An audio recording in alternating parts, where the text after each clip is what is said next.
discusiones sobre temas actuales y cómo la fe cristiana puede influir y guiar en la vida cotidiana. Reflexiones y devocionales, momentos de reflexión que ayudan a profundizar espiritualmente y crecer en la fe. Únete a nuestra familia, suscríbete y mantén las notificaciones activadas para que no te pierdas ninguno de nuestros contenidos. Que Dios te bendiga abundantemente. Con Emanuel Padilla y César Sá, con Emanuel Padilla y César Sá. Conversaciones Zona puede influir en la vida cotidiana. Con Emanuel Padilla y César Sá, con Emanuel Padilla y César Sá, con Emanuel Padilla y César Sá. Conversaciones Zona. ¿Qué?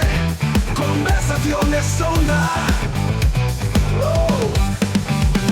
Conversaciones relevantes, discusiones sobre temas actuales y cómo la fe cristiana puede influir y guiar en la vida cotidiana. Reflexiones y devocionales, momentos de reflexión que ayudan a profundizar espiritualmente y crecer en la fe. Únete a nuestra familia, suscríbete y mantén las notificaciones activadas para que no te pierdas ninguno de nuestros contenidos. Que Dios te bendiga abundantemente. Con Emanuel Padilla y César Sá, con Emanuel Padilla y César Sá. Conversaciones Zona puede influir en la vida cotidiana. Con Emanuel Padilla y César Sá, con Emanuel Padilla y César Sá, con Emanuel Padilla y César Sá. Conversaciones Zona. ¿Qué? Conversaciones Zona.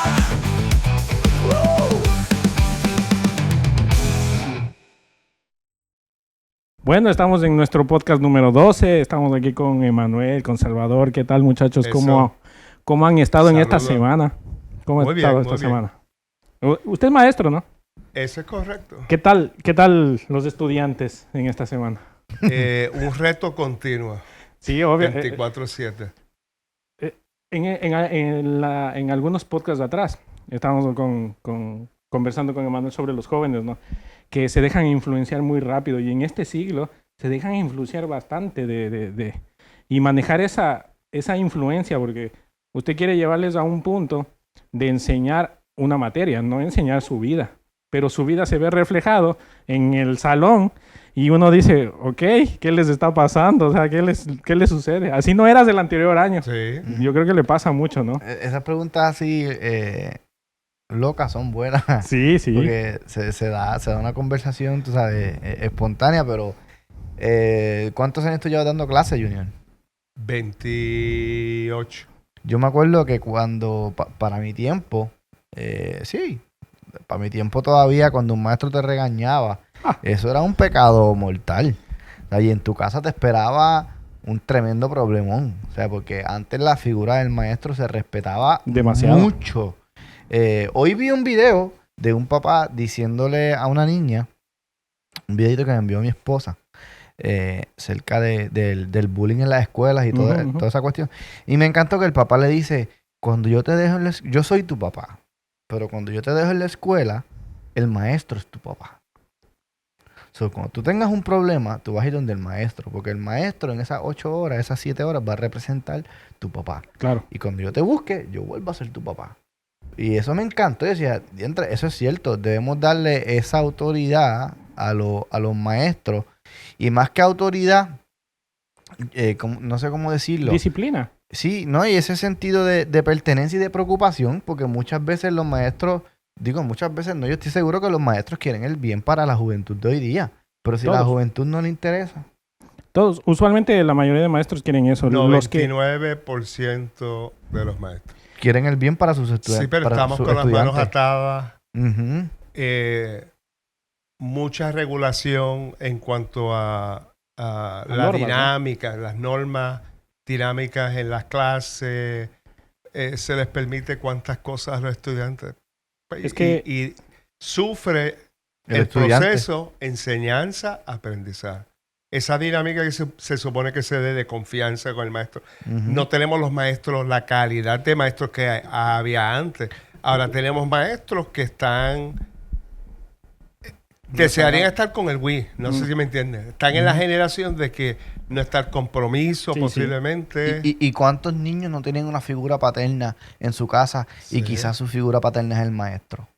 Y por tanta bobería Sí. que hay hoy día, no se puede dar esa dinámica. Y sin dar muchos detalles, posiblemente el maestro no tiene la capacidad de No tiene la herramienta. reflejar esa figura paterna. Porque hay una crisis de masculinidad. Seguro. Ese es otro tema. Sí, pero y todo eso... Esto empezó caliente. Y todo eso ha pasado tan simple, porque antes se le daba un poquito más de presión, un poquito más de seguridad al maestro. Entonces ahora las normas no le dan seguridad al maestro, le dan seguridad al estudiante y a los padres de los Le estudiantes. quitan la autoridad al maestro. Entonces le están quitando la autoridad y eso hace que la mayoría se rezague, no quiera comprometerse, no tenga disciplina. Voy a trabajar porque quiero y porque necesito pagar y ya. Entonces antes no, antes tenía tanta seguridad con el Estado y con el colegio que el estudiante se sentía como aprisionado de que lo que él diga se tiene que hacer, porque ahora yo no puedo hacer nada, ahora es al revés. Y se ha visto en la sociedad que ahora incluso los niños quieren golpear a sus padres y todo esto se ha ido regulando justamente para ellos, para regular. Pero ese no es el tema, comenzamos muy bien, que eso es muy bueno. Tu semana, Emanuel, ¿qué tal? Muy bien, gracias a Dios. Bastante rutinaria, trabajo, compromiso, iglesia. Sí, aquí Pero muy estamos bien. 24/7, Así mismo es. iglesia y 7/24 trabajo. Siempre estamos haciendo algo. Sí, siempre estamos aquí. Bueno, hoy vamos a comenzar sobre los altares modernos. Ese es un tema que lo venía esperando hace mucho tiempo. Yo tengo mi postura, ¿no? Pero quisiera comenzar. ¿Qué ustedes creen sobre estos altares modernos en la actualidad? Vamos con Salvador. No. Vamos, Emanuel. ¿Qué tú piensas sobre los altares modernos? Voy yo porque se me va a hacer Vamos la a definir botella. primero lo que es un altar. Vamos a Sí, definir sí, lo que ¿qué es un altar. En Arroz Habichuela, un altar es un sitio donde se ofrece adoración al Señor. Sí. A Dios. Y como dije Un anoche, sitio sagrado. los cultos extraños de todo tipo. Sí, En tienen sus altares. Babilonia, Ajá. los cultos de ocultismo tienen altares, sí. Sí. Se consagra un lugar, se designa, se separa un lugar físico. Para algo. Porque vamos a hablar quizás más adelante que hay un altar que no es físico. Ujú. Pero el que conocemos a través de la escritura, históricamente, antropológicamente, pues es ese altar físico que se ofrece, como dice Manuel, sacrificio, ¿verdad? exacto. Una deidad a un Dios.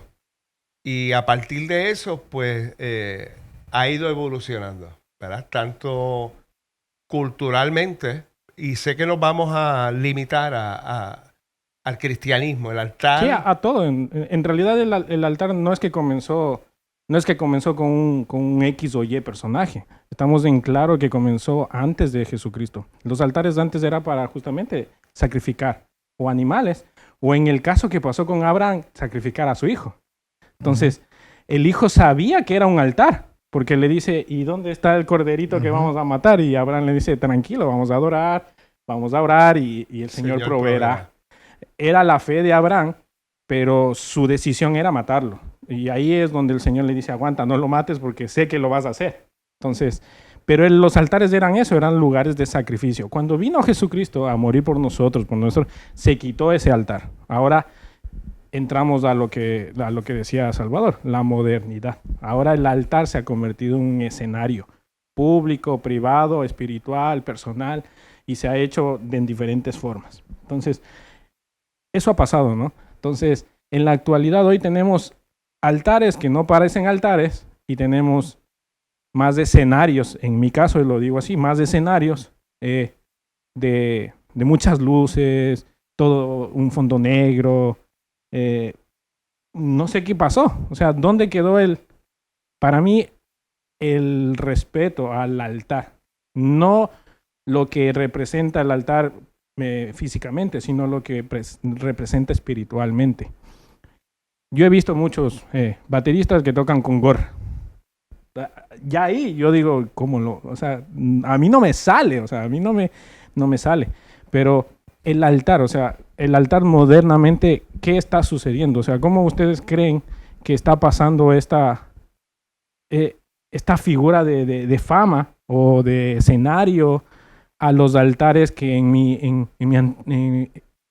yo creo que en mis 12 años yo comencé a ver guitarra, batería y bajo. Antes era un montón de donde pones las partituras para un montón de coro, un pianito y ya. O sea, se llenaba más de gente que de músicos. Sí.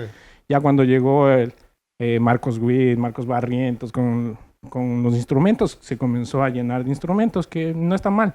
Pero comenzó el 2000, 2001 y ya comenzó todo lo que es LED, todo que luces y ahí ya como que ahora menos músicos y más show, digámoslo así. Más llenar el ojo. Yo pienso que tener luces no es malo, tener tecnología no es malo, tener equipo en el altar no es malo. Yo pienso que lo que es malo es querer con toda esa cosa hacer un montaje, un show, una apariencia de algo. Y queremos llenarle el ojo a la gente. Digo, estoy hablando de ese caso, no estoy hablando de esta iglesia. Se quiere llenar el ojo de la gente con un espectáculo. Y quieren mostrar un espectáculo donde en ese espectáculo te enseñan un poquito de Dios. ¿Verdad? A su manera. Y queremos, se quiere llenar más el ojo de la persona o la emoción. La emoción de la persona con muchas luces, muchas pantallas, que no es que sean malas, pero se desenfoca se desvirtúa el propósito principal, que es llevar a la gente a acercarse al Señor y predicar un evangelio sano, como he dicho un montón de veces. Cuando ya nuestro fin es hacer una tremenda ejecución, o sea, queremos hacer un espectáculo. Seguro. Pues ya se desvirtuó el propósito. El propósito no es hacer un gran espectáculo. El propósito no es que la gente diga, diantre, qué brutal estuvo. Las luces. Las luces. Pues vemos que no son malas, pero es que nuestro propósito no es enseñar que el altar tiene luces. Nuestro propósito es llevar a la gente a la adoración y escuchar la palabra del Señor y que no salgan igual que como entraron. Pero cuando se desenfoca eso y nos queremos enfocar en la presentación como tal, como si esto fuera un show de televisión, pues ahí cambia la cosa. Yo creo que depende de los lugares, ¿no?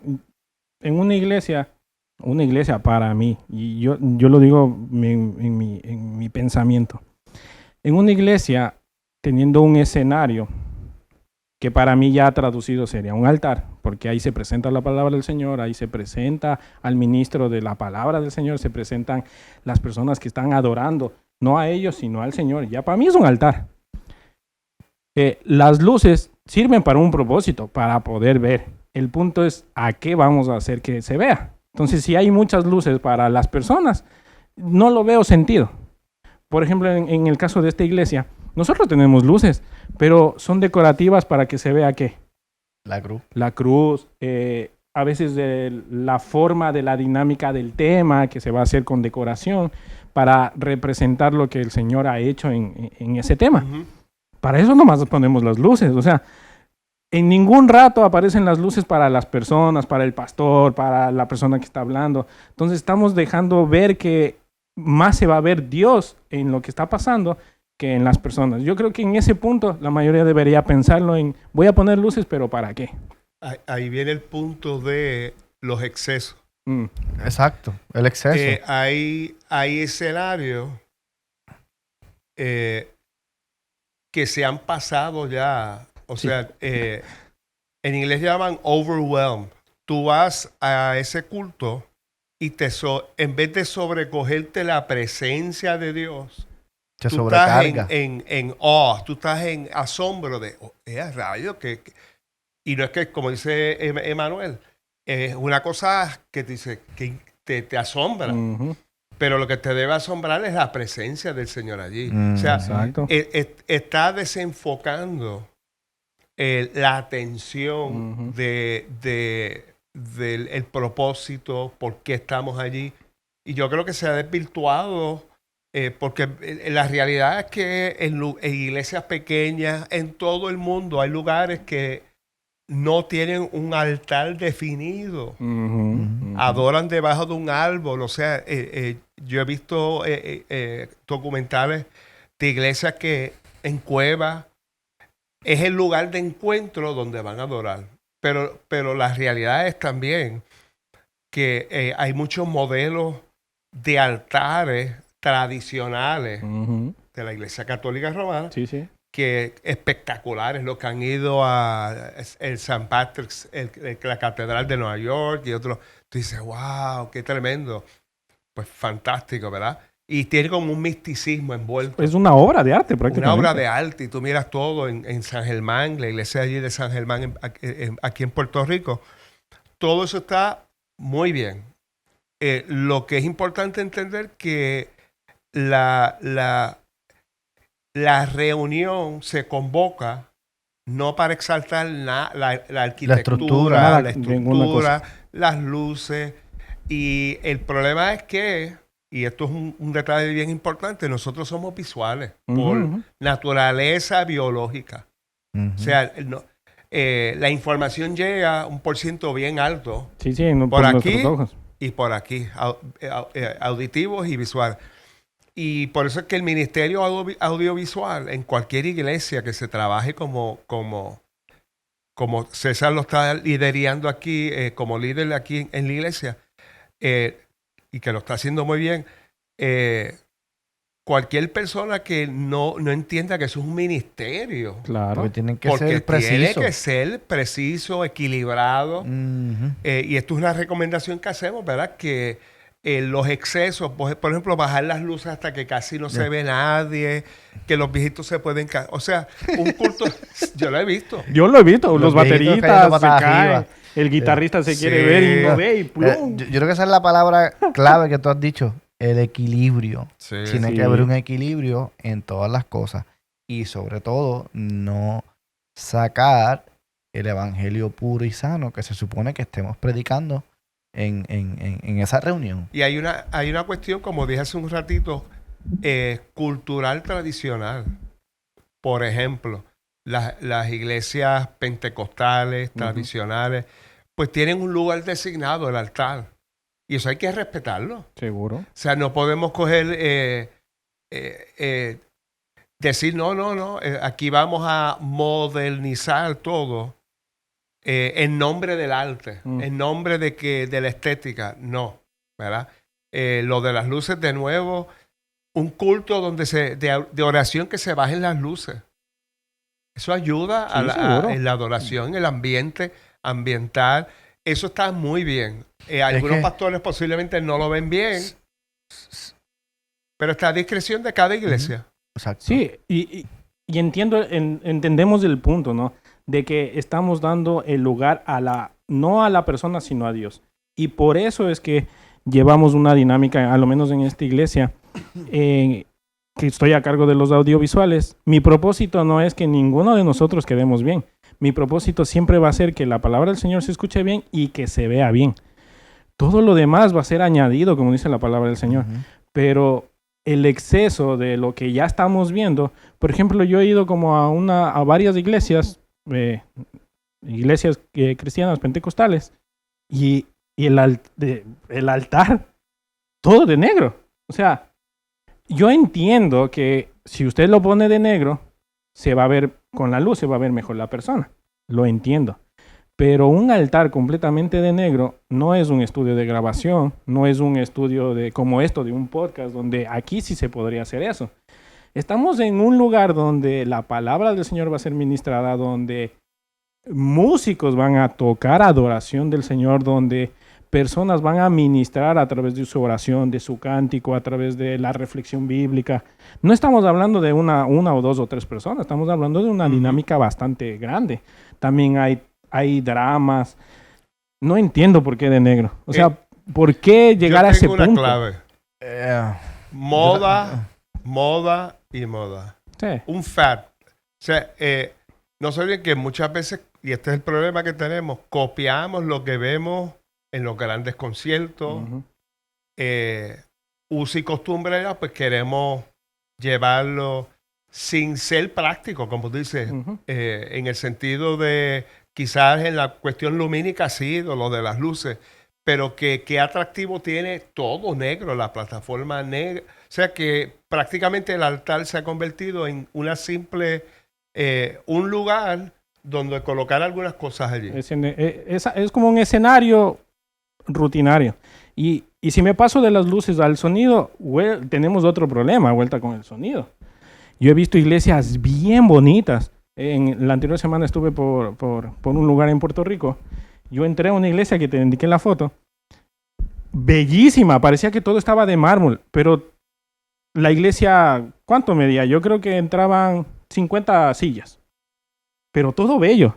Pero tú ves un parlante de 15, 4 parlantes de 15 colgado en el cielo de raso, con un buffer a la entrada de un costado al otro de 18, se perdió lo bello. O sea, el parlante se veía más que el televisor. Entonces ahí ya se está perdiendo toda la estética. O sea, tiene que haber un balance en todo. Ahí es donde entramos. ¿Cómo llegamos a tener un altar donde se pueda ver bien la palabra del Señor y se pueda escuchar bien la palabra del Señor? Porque a mí hay algo, cuando yo comencé el sonido, hay algo que a mí me asombró bastante, y fue cuando Jesús predicó a 5,000 personas. Uh-huh. En mi mente explotó algo. Yo digo, ¿cómo escucharon 5,000 personas? Sin parlante, sin amplificación, sin micrófono, sin nada. Entonces, cuando yo investigué en el monte donde él estaba predicando, había una pendiente de aire. O sea, que entraba el aire y el aire bajaba por esa pendiente. O sea, usualmente cuando vemos las películas que uno sube la pendiente, se ve como las ramas bajan. Estratégicamente, donde él se paraba a hablar, el aire recogía su voz y lo amplificaba. Cuando yo vi y investigué eso, y yo dije, no puede ser. O sea, uno se mata teniendo mucho sonido para que se escuche tal vez bien, y el Señor lo simplifica tan bien usando su propia creación. Nosotros, cuando estamos bastante tensos, ¿qué pasa? Nuestro corazón palpita tanto que incluso llega a un punto que uno lo puede escuchar. Uh-huh. Sabemos la presión que está pasando. Entonces, en este punto, las iglesias modernas están teniendo presión con los altares, tanto en la forma visual y en la forma de cómo se está escuchando. Porque no sirve de nada tener un buen sonido si se va a escuchar mal. O sea, no sirve de nada. O sea, lo que sirve es realmente saber a quién estamos predicando y cómo vamos a predicarlo de una muy buena manera. El pastor predicaba la anterior semana sobre eso. O sea, el altar tiene que tener una edificación. ¿En qué estamos edificándonos? Y vamos con la otra pregunta que entra ahí. Y hay algo que siempre me pasó por todos estos años, que nosotros también somos altares. Yo no entiendo por qué nos dicen eso. O sea, usualmente a los músicos nos pasa, es que tú eres el altar del Señor, te encuentras en Walmart y dicen, es que tú tienes el altar del Señor. O sea, ¿por qué se refieren así? O sea, ¿por qué piensan que nosotros cargamos luces, cargamos sonido, cargamos la presencia del Señor? Y no digo que no lo hagamos, la tenemos. El problema es que no podemos dar una responsabilidad mía como cristiana a otra persona o reflejarnos en otra persona. Ahorita, queriendo terminar con el tema del altar negro, mira, yo no encuentro nada malo con el altar sea negro, porque a mí personalmente me gusta el negro, porque estéticamente se ve bien. Ahora, que lo que se lleve a cabo en ese altar, blanco, negro, violeta, rojo, el color que sea, lo que se lleve a cabo en ese altar, que parezca un culto. Sí, exacto. ¿Entiendes? O sea, el color del altar, ¿verdad? A mí no me... Porque he visto iglesias de amigos que tienen altares, ¿verdad? Oscuros y toda esa cuestión, y pues sus cultos son cultos. Uh-huh. Pero el problema es, volvemos, el equilibrio. Cuando queremos que algo no parezca un altar y cuando ya tenemos un culto que no parece un culto, ahí entramos en problemas. Pero mientras ahí hay un culto de verdad... Sí, seguro. Volviendo a lo tuyo. Comparto lo que tú dices. Lo que no comparto es la estética del lugar. Yo creo que hay lugares y lugares. Como digo, si yo estoy en una iglesia donde el propósito es más la palabra del Señor, porque hay diferentes iglesias, hay que saber. Hay iglesias que son mucho más modernas y obviamente van a tener luces, van a tener cosas muchos más visuales. Hay otras iglesias que son más de enseñar, como en esta iglesia, que es más la palabra del Señor, es más el estudio bíblico que otra cosa. Entonces, cuando tú entras a una biblioteca, ¿cómo es? No vas a ver que es negra, relajada, tranquila. Y esta iglesia la trabaja así, de esta manera, mucho más tranquila, mucho más relajada, para que la exposición de la palabra sea como en el caso de una biblioteca, pero mejor que una biblioteca. Ujú. Hay otras iglesias que no les importa nada y hacen todo lo que ellos quieran, pero hay tipos y tipos. Ahora, Mucha gente dice, no me acuerdo dónde fue que lo escuché, tiene cierto sentido, pero volvemos, cada loco con su tema, como decimos aquí en Puerto Rico. Escuché una vez que este concepto de mantener la iglesia full apagada y tener el altar super mega bright Tiene un efecto. tiene un efecto en la gente, en que la gente no se enfoca en sus alrededores, la gente se enfoca en donde está lo llamativo, por decirlo así, Sí, lo vivo, lo llamativo, punto se acabó. O sea, la gente no se va a fijar en nada, solamente en lo que está prendido, que es el altar. Que no está mal, yo entiendo, porque ciertamente tiene un efecto psicológico, tiene un Sí, efecto en captar la atención de la gente. Pero volvemos, ya cuando lo que no se está haciendo allí no es nada parecido a un culto, pues. sí, y yo no digo que estoy en contra de eso. Más bien nosotros lo hemos practicado en las Y no 72 estamos horas. diciendo que el que lo haga está malo. Sí, es que seguro. volvemos, tiene que haber un equilibrio. Tiene que saber en qué es lo que se está usando. Si usted lo está usando para todas las actividades de la iglesia, yo creo que ahí ya estamos cayendo en el exceso. Nosotros apagamos las luces en las 72 horas de oración, que uno entra y dice, o sea, como que se siente muy emocional. Y tú vas a ver solo una luz prendida en toda la iglesia. O sea, no me hizo falta pintar de negro la iglesia porque la apagamos y entramos en el tiempo de estaban oración. las luces de los lados, que queda Exacto. tenue la luz. Que entramos en esa dinámica. Y más bien lo hacen para crear una atmósfera Ujú. inviting, de Invitacional. y de enfoque, ¿verdad? A las personas. Pero, como dice Manuel, cada iglesia pues debe evaluar si lo que están haciendo, el fin y el propósito y la meta es llevar a cabo un culto que engrandezca al Señor. Otra cosa, exacto, debe predominar el culto, debe ser la figura principal de todo.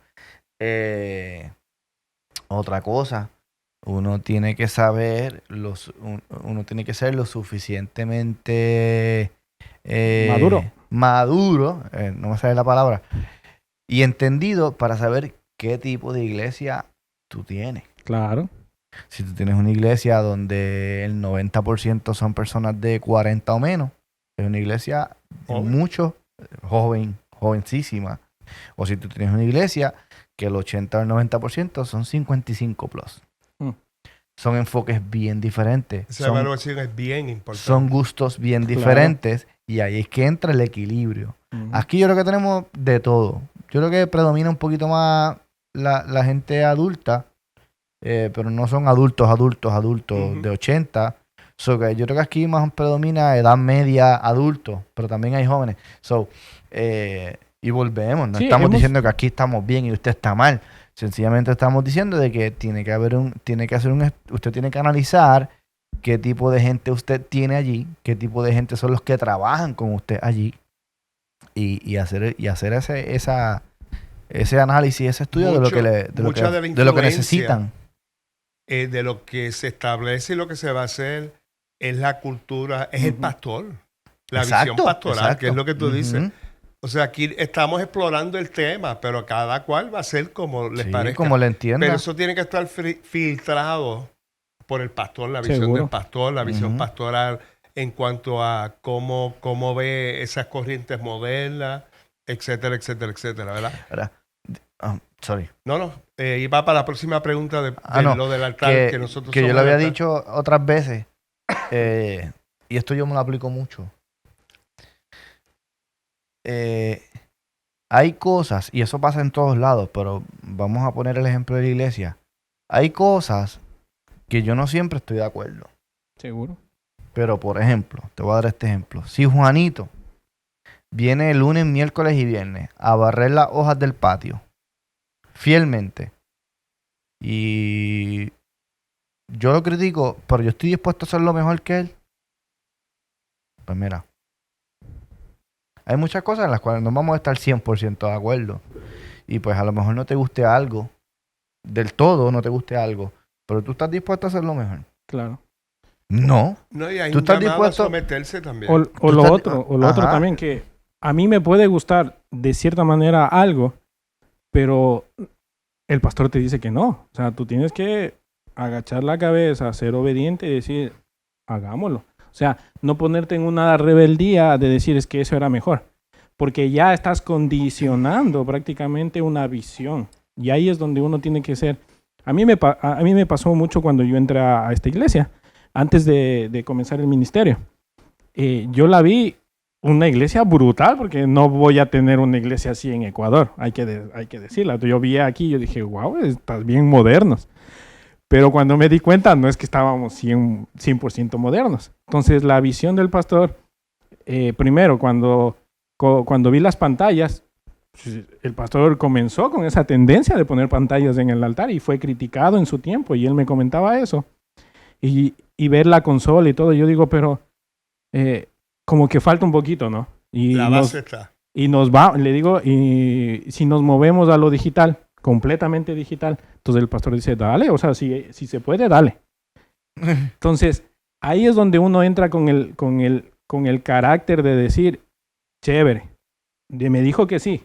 Ahora, no es la marca que a mí me gusta, tal vez no es la que yo prefería, pero vamos a hacer la visión acorde a cómo está la iglesia. ¿Ves? Entonces, ahí es donde uno tiene que bajar los brazos y decir, hagámoslo. Y es que sencillamente la mentalidad del ser humano cambia. No quitando que el evangelio no cambia y se supone que no cambie. No es Pero la mentalidad del ser humano cambia. Por ejemplo, el ejemplo clásico que usa medio mundo, Gigi Ávila. Gigi Ávila decía que el televisor era el cajón del diablo. Bueno, y Seguro. después él salía, después él tenía un programa de televisión donde salía por televisión. Pues mira, resultó no siendo el cajón del diablo. Ahora, todo depende de lo que tú pongas en ese cajón. Exacto. Si tú pones cosas que no edifican tu vida, es el cajón del diablo para ti. Ujú. Y lo mismo pasa con todo en nuestra vida. Depende el uso que le demos. Va a ser una piedra de tropiezo para tu vida. O para alguien más, que eso O es lo para peor. alguien más. So, volvemos. El truco aquí es llevar un sano equilibrio de ambas cosas.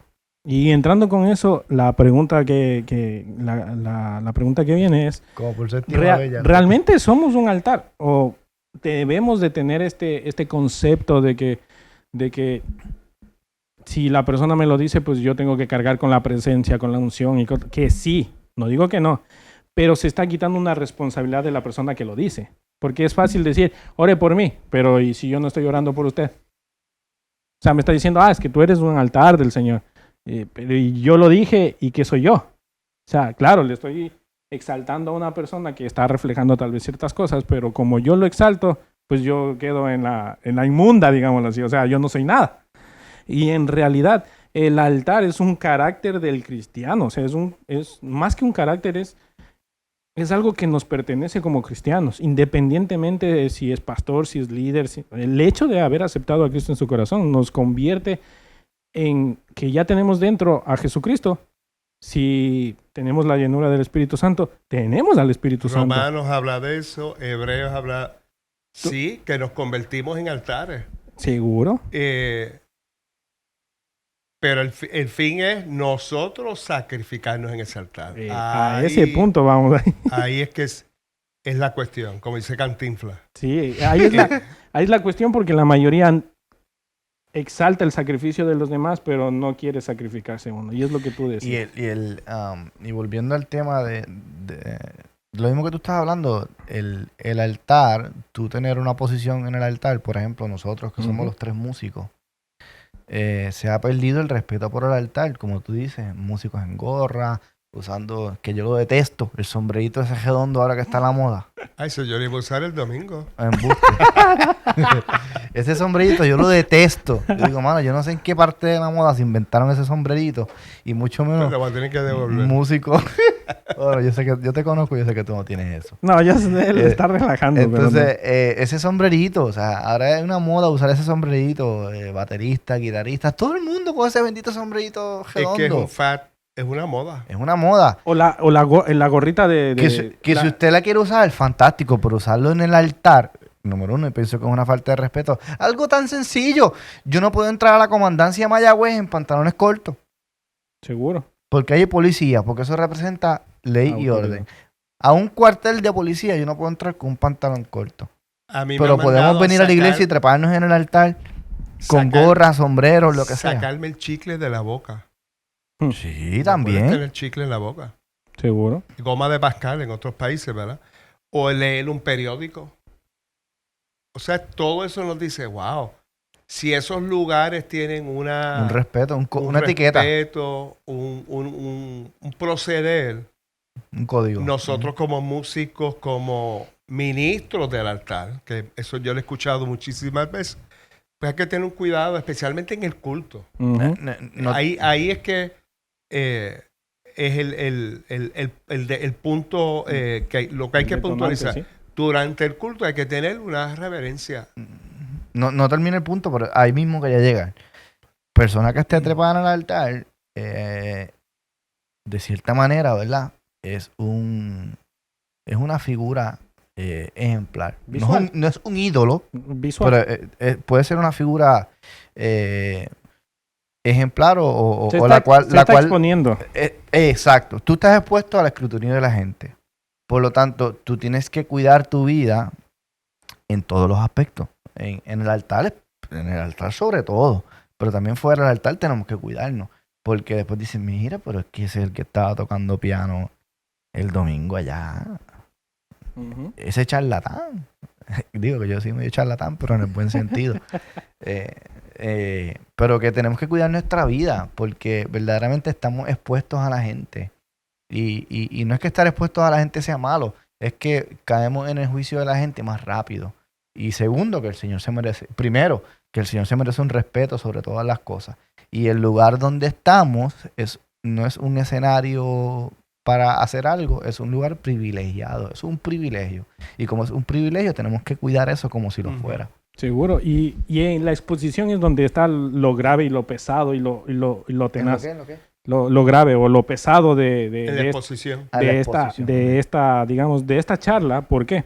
Porque los altares antiguos, todo el mundo sabía dónde adoraba Isaías, dónde adoraba Abraham, porque estaba bien expuestos. O sea, todo el mundo sabía que ahí era el monte. Lugares específicos. Ahí era el monte donde Moisés bajó o sea, todo el mundo sabía el lugar. Lo mismo nos pasa ahora modernamente. Uno entra y dice, esa es una iglesia. Entonces, ¿qué tiene? Pues tiene un altar. Todo el mundo sabe eso ya conscientemente. La exposición del altar en este tiempo ya no es la iglesia, ahora somos nosotros. Y ahí entra la problemática. ¿Por qué? Porque muchos, creo que la mayoría, reflejamos en la iglesia algo, pero en nuestra casa o en nuestro trabajo, tal vez no somos de esa manera. Y ya la exposición se está perdiendo. O sea, se está perdiendo exponer a Dios y estamos exponiéndonos nosotros mismos. Antes de treparnos, como decía Manuel, con toda nuestra figura o con todo nuestro maquillaje o con todo lo que nosotros queramos, ¿cómo estamos saliendo de casa? Y ahí entra la problemática, porque tú puedes ser un buen músico, pero si saliste peleando de casa y como nadie sabe, la iglesia tampoco está en tu casa, pero tú sabes lo que está pasando y eso se demuestra porque estamos expuestos a esto. ¿Cómo nosotros como músicos podemos solucionar estas pequeñas cosas o ayudar a la gente a que tengan esta solución de un altar interno más que externo? Que ahí es donde nosotros deberíamos enfocarnos, el interno.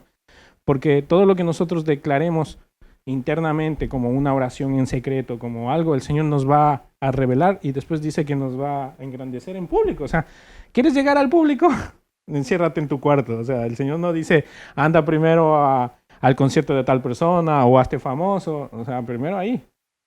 ¿Cómo nosotros podemos resolver más que resolver, dar pequeñas soluciones, como no ponerse una gorra? Miren, a mí me pasó la primera vez que yo toqué en esta iglesia. Yo vine con corbatín, con todo, porque yo me sentía que no era yo, sino iba así.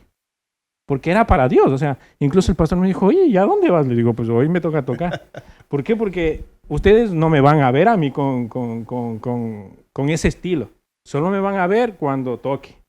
Porque para mí eso es muy importante. Obviamente en mi casa no pasa así, pero trato de que ese espacio sea para Dios y dedicado para Dios, así como mi tiempo de oración, así como yo dejo de lado todo para poder estar con el Señor.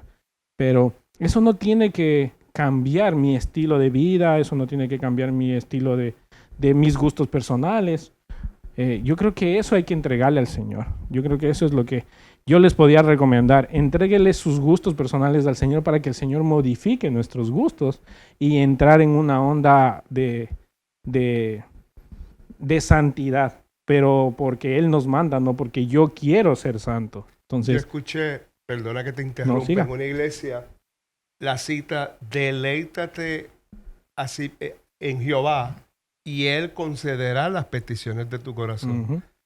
Y decía el predicador que en la medida que nos deleitamos en el Señor, Él va a ir cambiando las peticiones del corazón. Seguro. Interesante, ¿verdad? Seguro. Entonces, nosotros tenemos que velar eso. Velar, y de hecho en la Biblia habla que en el altar hubo quien ofreció fuego extraño en el altar. O sea, nosotros tenemos que tener, como dice César, tener un cuidado, un celo, un respeto, como decía Waldemar.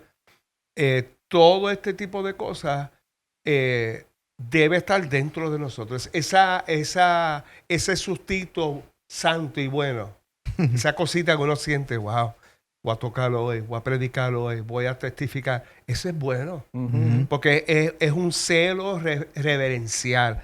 Eso posiblemente hasta cierto punto, pues tengo un guiso, como hablan los músicos. ¿Qué celo puede sentir un músico secular tocando en un devocional? En un devocional no, porque no creo que ningún... Sí, lo ve como un guiso. En un concierto, digamos un concierto. No, hay iglesias que yo he visto donde contratan a músicos porque no tienen adoración. ¿Qué sustito ese que tú estás hablando puede sentir un músico secular porque va a tocar en una iglesia? Y toda la dinámica de culto y adoración se afecta definitivamente. Por eso es que hay iglesias donde solamente hay un piano y hay una presencia, una guitarra o unas voces. En lo mínimo, Dios, mira, es una chispa porque hay un cuidado, y esto lo he escuchado también que lo mencionan, hay un cuidado de proteger el altar. Sí, pero como dice César, empieza en nosotros, no es lo físico solamente. Yo, como tú dices, esa chispa, Dios no necesita mucho, Dios necesita un corazón dispuesto. Eso es. Y agradecido para que esa chispa pueda encenderse rápido. Seguro. Y también ser responsable de lo que el Señor le ha dado. Es otra cosa, sorry, que quería añadirlo. Otra cosa que se necesita hoy día, me estoy yendo un poquito del tema, pero como estamos hablando de músicos, es el compromiso. Si tú quieres si tú quieres pertenecer o ser músico en tu iglesia, tienes que tener compromiso. Y tiene que ser una pasión. Porque definitivamente, como lo he dicho otras veces, hay días que tus ganas no están al 100. Pero tu compromiso te empuja a estar a un 90. Porque, bueno, seamos realistas. Hay días que las ganas están en un 15%. Es una realidad. ¿Eso no es? Sí. Eso no es. Pero el compromiso y la pasión te empujan a que tú hagas las cosas. Para entregar eso. Pero si usted quiere pertenecer a un grupo de adoración de su iglesia o algún día llegar a ser músico, se necesita mucho compromiso, mucha pasión y mucha responsabilidad. Sí, y a eso iba porque, por ejemplo, nosotros tenemos muy buenos líderes de work, que incluso está Salvador y Beth. A mí no me pusieron a tocar apenas supieron que yo era baterista. Ellos fueron responsables en hacer lo mismo que hacen todos los músicos aquí. Llenar un formulario, la entrevista, ver cómo nos va en la entrevista, me cayó bien o sentía algo o el espíritu me dijo algo y hablarlo con el pastor. Y después, no es que después de eso ya toqué. O sea, pasó un buen tiempito y pude tocar. Yo creo que fue al año y 3 meses más o menos que yo pude. Es que no estamos trepando un baterista, estamos trepando una persona. A ese punto voy. Y tenemos que conocer qué persona está tocando la batería. Porque tocar batería puede tocar batería cualquiera. Mi hijo.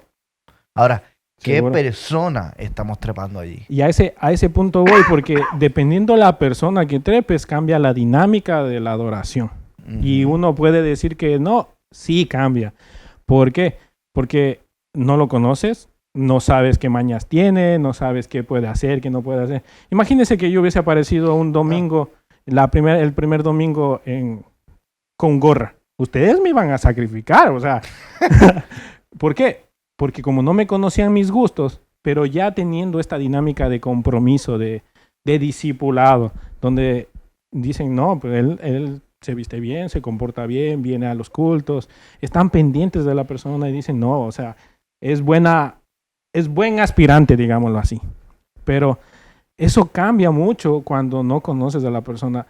No porque toque, es el hecho de saber a quién vas a trepar en el altar, porque esa es una responsabilidad, no solo del músico, porque Manuel puede decir, pues que yo, Salvi, yo no cuadro con el baterista, digamos que me hubiese dicho, pues Salvador va a reflexionar y va a decir, algo está pasando con el hermano. Ahí pasa que muchas veces nosotros como músicos no decimos las cosas a nuestros líderes y nos creemos que el Señor ya nos perdonó.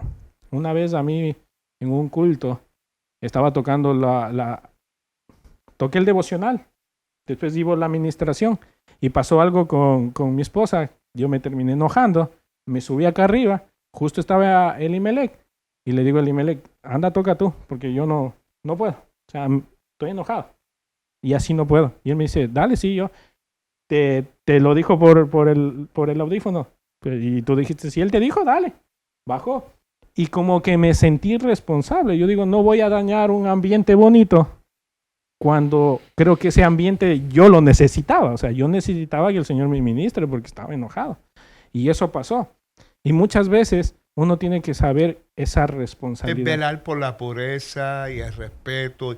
Es un respeto reverencial. Los altares eran eso. Eran guiados por Dios puntualmente. O sea, tal piedra, tal oveja era tal oveja, tienes que cortar aquí. O sea, era tan crucial que incluso en los tabernáculos era el primer paso, el segundo paso, el tercer paso. Y si del tercer paso morías, te sacaban por sobre. Mira, era fuerte. Yo comparo mucho esto que estamos hablando con la comida, un restaurante. En un restaurante, si no me equivoco, se llama La Línea, que es donde están los chefs. Hay 2, 3, 4, 5 chefs, lo que sea. Y todos trabajan en conjunto. Y una vez hablé con un compañero que trabajaba en un sitio de comida. No puedo mencionar marca, ¿verdad? Porque echaban los videos. Okay.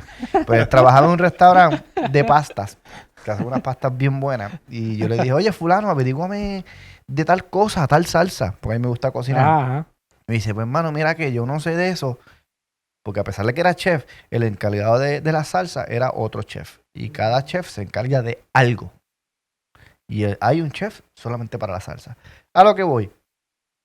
Si en esa línea de chefs no hay unidad de pensamiento y un chef dice, no, pero es que esto le hace falta más sal.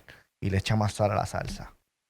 Y pasado mañana vas otra vez y encontraste la salsa diferente porque fue que le echaron menos sal. Pero no, pues ellos tienen una estrategia donde todo está por libro cuadrado al 100 al chavo, como uno dice, para que el producto sea siempre igual.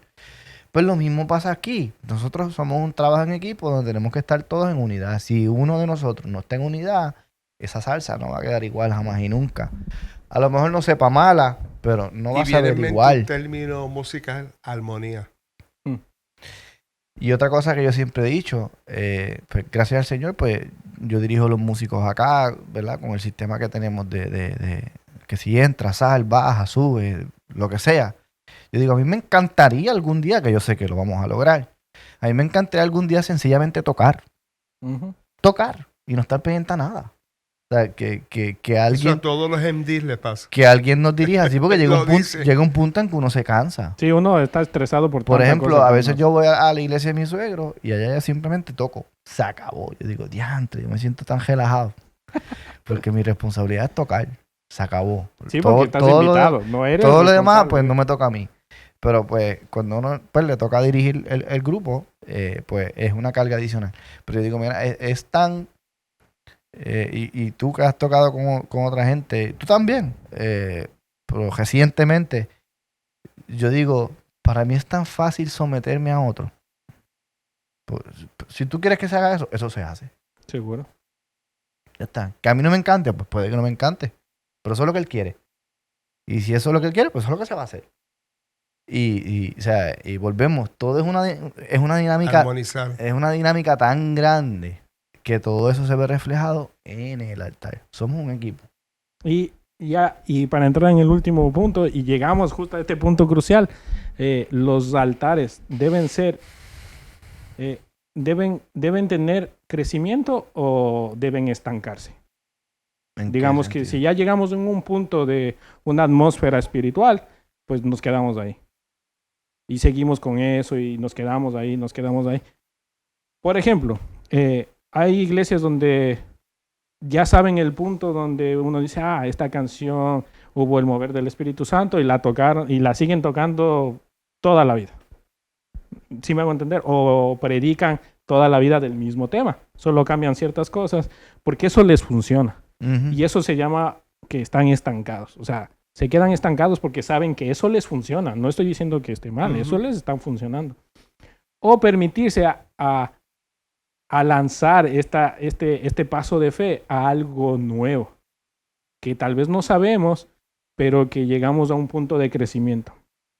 En este caso, por ejemplo, pasó con Emanuel, pasó con Junior, pasó conmigo. De un sistema viejo a un solo cable, nos voló la mente a todo el mundo. Una maravilla. Nos voló a la mente a todo el mundo. Después de eso, sacar una computadora y manejarlo todo por el iPad, uno dice, pero ¿y qué pasó aquí? O sea, cada vez se van desplazando las cosas. Otra maravilla. Pero eso es dar un paso de decir, no sé a lo que voy, pero estoy seguro de que el Señor me va a bendecir. Pero y el crecemos. fin es el mismo. Exaltar al Señor. Crecimiento. Y la palabra que siempre usamos, excelencia. O sea, tratamos de hacer lo mejor que podemos con lo que tenemos. Eso se lo recomendamos siempre a las iglesias.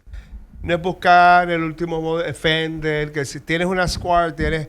Pues con esa guitarra, con esa pedalera, con ese equipo, maximiza el potencial que tienes como músico. Eso es lo más importante, ¿verdad? Pero de que, volviendo al punto, de que las iglesias deben buscar, vamos a usar esta palabra, evolucionar, buscar... tantear, por así decirlo. La modernización, digamos. Modernizar, eso está muy bien, pero todo depende de la cultura de iglesia que tienen, la comunidad, porque no se olviden que todo culto es una adoración comunitaria. O sea, no es una persona que va a cantar allí. El worship leader, el que está allí, está dirigiendo a toda una congregación. O sea, que es una adoración congregacional. Posiblemente hay canciones, himnos que no, vamos a usar esta palabra con mucho cuidado, que no peguen. O sea, que los hermanos no les guste mucho. Pues miren, uno va buscando. Y hay himnos que a las iglesias les encantan, les fascina, los envuelve en la adoración, que me imagino que eso es lo que tú dices. Pues miren, hay que seguir con eso. Y estar pendiente a eso. Exacto. El audiovisual y los que dirigen la adoración. Hay cánticos que a la iglesia les fascinan y uno escucha la grabación y escucha a los hermanos cantando seguro, a viva voz. Uno dice, todo. Dios mío, esto es maravilloso. Hay otros cánticos que no. Pues eso es parte de la dinámica que se debe dar en cultivar ese altar, vamos a decir. Seguro, y crecer juntos como altar, como equipo de adoración. Es lo mejor, porque yo me acuerdo, yo llegué y todos ya sabían manejar sus equipos, que es algo sorprendente que no pasa en Ecuador. En Ecuador sale uno mejor, pues tratemos de sacar el mejor. Pero pregúntale si sabe qué lleva y qué no lleva. O sea, cero. En este caso, cuando yo llegué a esta iglesia, Emanuel tenía su piano, que para mí era un viejito, pero para él es el mejor. Pero él trastea todo eso y toca lo que se debería tocar. O sea, el Nord viene. en otra cosa, en otras cosas, en otras palabras, tú sabes manejar ese equipo. Nadie te va a sorprender con algo nuevo de ese equipo. Lo mismo pasó con Junior cuando yo vine. Y cuando yo llegué al año y medio que toqué, te compraste una guitarra que querías, que fue la verde que llegó. Cuando llegó esa verde, yo vi la evolución de Junior. O sea, incluso la emoción. Obviamente no porque está dejando un instrumento atrás, sino porque el instrumento de atrás lo manejó tan bien que dijo voy a tener algo mejor. Es que eso es parte de la evolución del músico. El tú tener buen equipo no es que te va a hacer mejor músico, te va a dar más ganas, sí, más ánimo, motivación, te va a motivar más. Comentándolo de ahorita, evolucionar no es malo, siempre y cuando no saquemos el evangelio del centro. Seguro. Yo solo tenía hace jato pensado para que no se me fuera, pero... Sí, seguro. Y en este caso lo digo porque yo no llevo mucho tiempo, ustedes se conocen más, pero... yo llegué y yo vi el tacto que tenían hacia las cosas y siempre me voy a quedar guardado de la iglesia del Corozo donde cuidaban las cosas como que fueran las mejores cosas y no eran las mejores cosas porque cuando llegué y tratamos de cambiar todo el sistema, ahí sí fue todo el sistema bueno, pero como ya se venía un cuidado, el sistema nuevo es como que fuera el viejo porque ya sabemos cuidarlo. El punto es, si usted quiere crecer, trate de primero sacarle el jugo a lo que tiene y saber si es que puede modernizar o no. Porque yo no creería que cambiar un sistema de audio, si le está funcionando por uno nuevo, yo no creería que sería exitoso. Siga trabajando y más bien ver las falencias que tiene del grupo de alabanza en el sentido de si le falta una batería mejor, si le falta un instrumento mejor, si le falta algo, pues eso sí. Pero cambiar todo un sistema de audio por algo que ya estaba funcionando. En nuestro caso, ya teníamos un sistema viejo, o sea, viejo. Ese sí era viejo y que le dieron paleta y paleta. Tanto así que, gracias a Dios, tuvimos la oportunidad de podernos comprar un sistema de audio mejor. Pero tampoco es de exagerado. Es lo que lleva a la iglesia y nos modernizamos. Pero seguimos estando igual y ese es el punto. O sea, no es que nos modernizamos y ahora hacemos conciertos todos los fines de semana. Ven, o sea, seguimos igual.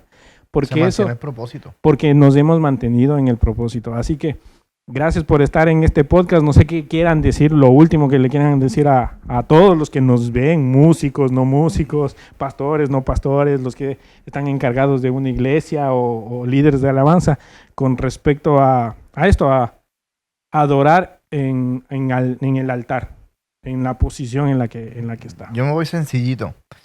Estudie su congregación, no compare su congregación. Al igual que el músico, no se compare con estos mega músicos profesionales. Ellos viven de eso.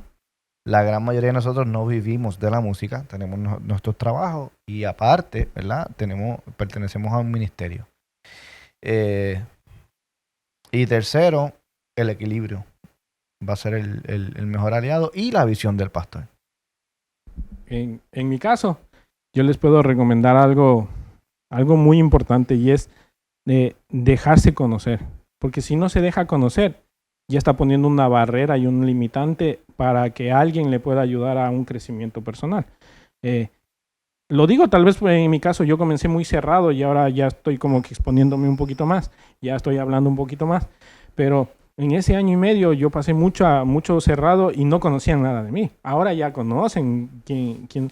Y eso trae a esta dinámica a ayudar a que yo pueda crecer y crecer en cosas que yo nunca pensé crecer, que tal vez pensé que ya estaba bien. Y ahí es donde el Señor quiere trabajar. O sea, si usted quiere pertenecer a cualquier ministerio, primero conozca a su líder, hable con su líder, tenga una buena comunicación y después vea qué es donde el Señor le está llamando. No se tire de una a liderar algo o hacer algo sin no tener una confianza del grupo. Y yo creo que eso para mí sería mi recomendación. porque justamente lo que decía Salvador, si no tienes armonía, pues se escucha mal. En este caso, si no tienes comunicación y armonía con los demás, pues no vas a hacer nada. Y es mi recomendación. Amén, amén. Yo simplemente pues quiero enfatizar el altar personal.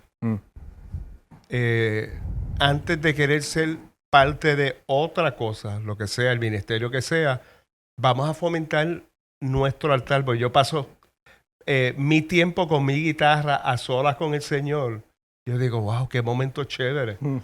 Y me imagino que Waldy con su piano y el Espíritu Santo le ministra. Eso es un buen sitio para empezar, para crear una buena química, atmósfera musical y de ministerial en el conjunto de músicos.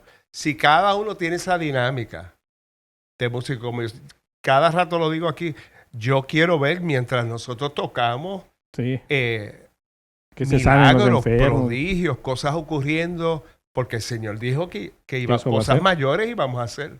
Seguro. Y lo que queremos es proveer en ese espacio de adoración que eso ocurra. Y yo creo que cuidando nuestro altar personal es el primer paso. Me encanta lo que dice Salvador, porque yo soy el que edito prácticamente todo lo que está pasando en la iglesia. Y es tan impresionante porque yo a veces pongo el devocional de Beth que estoy editando y me pongo a llorar. Y digo, ¿qué está pasando aquí? O los cultos. A veces tengo que estar viendo los errores y todo, pero en la palabra, yo estoy el culto ahí escuchando, pero a veces en la computadora es como que me estuviera a mí partiendo en dos el corazón y me dice, pa' ti, o sea, como que escucha. Y a veces me olvido de renderizar porque tengo que estar poniendo de nuevo para escucharlo, anotarlo. Lo mismo pasa en los devocionales, las canciones que tal vez yo una vez pensé, yo dije, esta canción salió re mal. Y cuando la escuché, yo digo, wow, o sea, Señor, perdóname, pero está brutal, o sea, suena brutal, o sea, me está llevando a algo y es eso pasa en mi cuartito con mi computadora.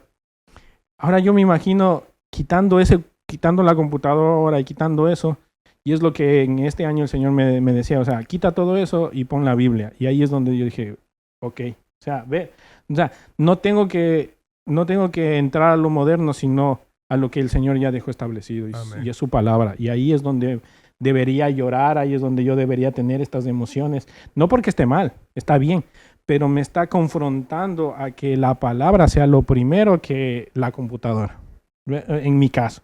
Y eso es impresionante, o sea, ver cómo esta iglesia ha estado creciendo en redes sociales, hemos crecido un montón, y no porque queramos exponernos, es porque la palabra del Señor está llegando a la vida de todos ustedes a través de todos nosotros. Hoy en la tarde yo vi, estamos 82,900 visitas en YouTube. O sea, es mucha gente que tal vez no se quiere comprometer en suscribirse, y a mí no nos interesa que se suscriba. Lo que nos interesa es que usted escuche esta palabra, reflexione y piense que hay un Dios que le está llamando. Nada, o sea, eso es lo más importante para nosotros. Y gracias al Señor hemos crecido un montón en muchas áreas. Así que gracias por estar en este podcast. Amén. Eso es. Con Emanuel Padilla y Sasa, conversaciones sonda. Conversaciones sonda.